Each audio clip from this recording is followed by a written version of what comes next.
Hi, everybody. This is Dave Neufeld with the Best Buy Canada blog.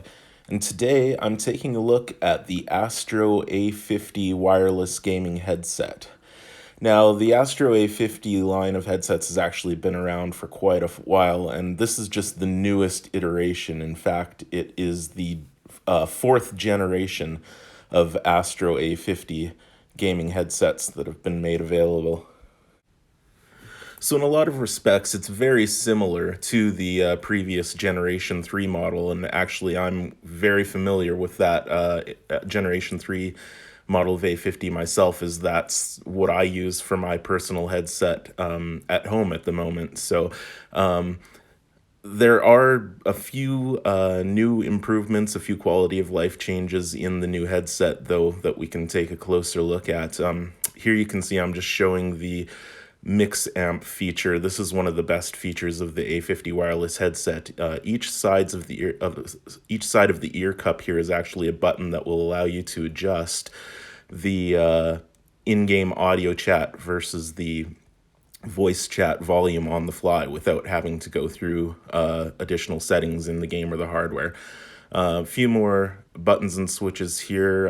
The Astro A50 headset allows for up to 3 unique presets that you can kind of tweak and set the settings of the headset exactly as you'd like them.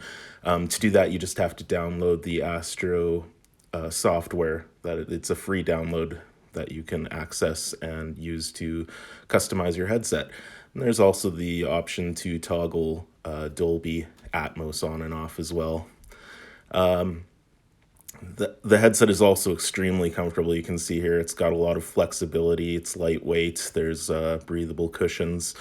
As far as the base station goes here, we've got a number of lights and indicators. You can see this is the PS4 PC model, so there's a switch on the back of the base station that will allow you to toggle it between whether you're using it on the PC or a PS4 console.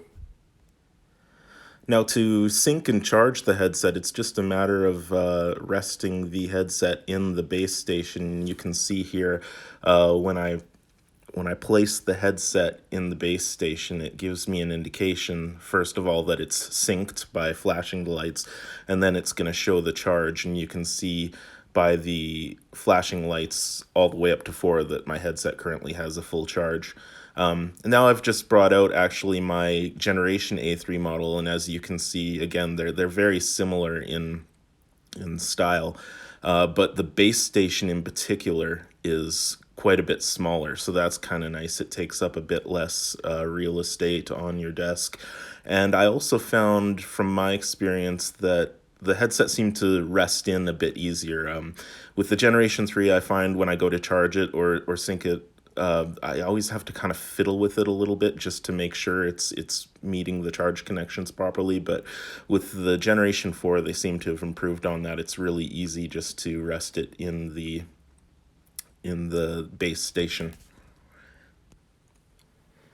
So aside from the few minor aesthetic changes, and also, of course, the revised base station between the Generation 3 and the Generation 4 models of the Astro A50 wireless gaming headset, the main difference is that the Generation 4 model is the first to be tuned with Astro Audio V2, which is just their newest proprietary tech. That basically means that the new model is benefiting from the latest drivers and advances and all this sort of new techie upgrades that Astro is making to the high fidelity audio of the headset. It also is the first A50 model with specific tuning for 3D spatial sound, involving programs like Dolby Atmos and Windows Sonic. So if you're using those sorts of programs and trying to take advantage of some of the latest tech in 3D spatial awareness and that sort of thing, then the newest generation, the Generation 4 of the A50s, are going to be the best, of course, to take advantage of those.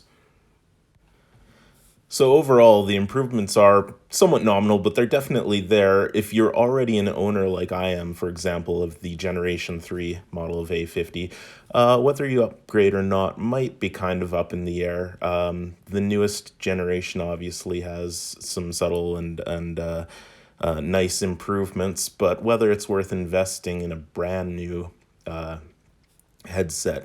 Maybe, maybe not.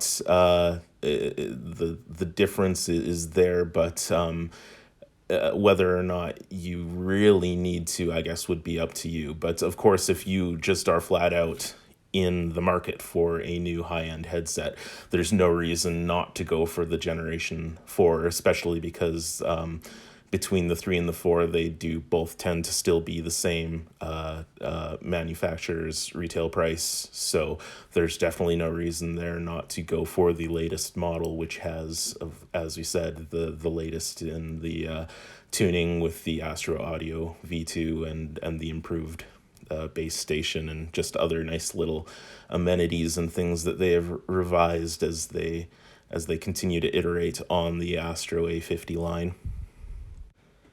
And of course, regardless, the audio is just fantastic with these headsets. Like I said, they're my choice for what I use at home, and that is because, in my opinion, they definitely offer an elite audio fidelity experience.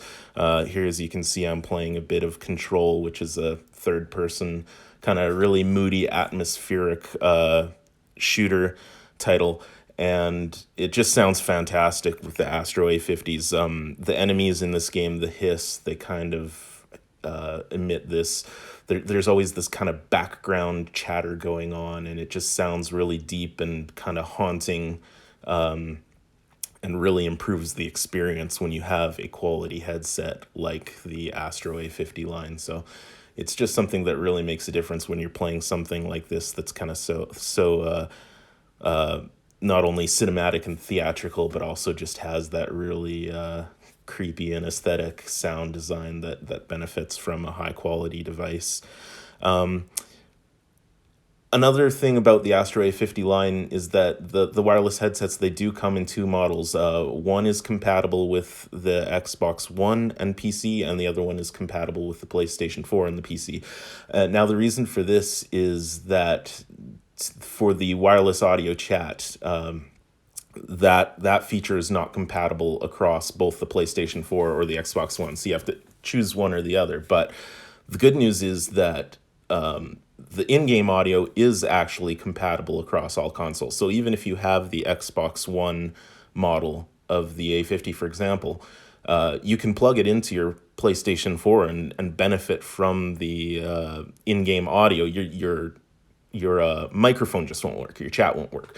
So if you're the kind of gamer that plays more solo experiences, or maybe if you do play multiplayer, but say for example you only play mostly with your friends on PlayStation 4, then you really can benefit from this headset across all platforms, because if you, as I said, if you do most of your multiplayer gaming on PlayStation 4, you can buy the PlayStation 4 model, but still use it on Xbox One for any single player or gaming experiences that don't require chat. So Control here is a great example. It's a solo single player game. There's no in-game chat to worry about in this game. So even if I was playing on the model of headset that is not supported for chat, I can still use the headset for this gaming experience. So it's just something to keep in mind, that while they are branded for PS4 or Xbox One specifically, that only relates to game chat and audio, and the headset itself, just for pure game audio sound outside of chat, will work across both platforms regardless of which model you have. Finally, I'll just touch really quickly on battery life. Astro says that the A50s should last up to 15 hours on a single charge. I think that's likely very accurate. I used the A50s for nearly an entire day in one of my longer play sessions testing, and I don't believe that the indicator even went below half during that entire day-long testing. So definitely has a solid battery life that should last you through marathon gaming sessions. And that's all I have for you today. Be sure to keep it locked on the Best Buy blog for all the latest in gaming and technology. Till next time.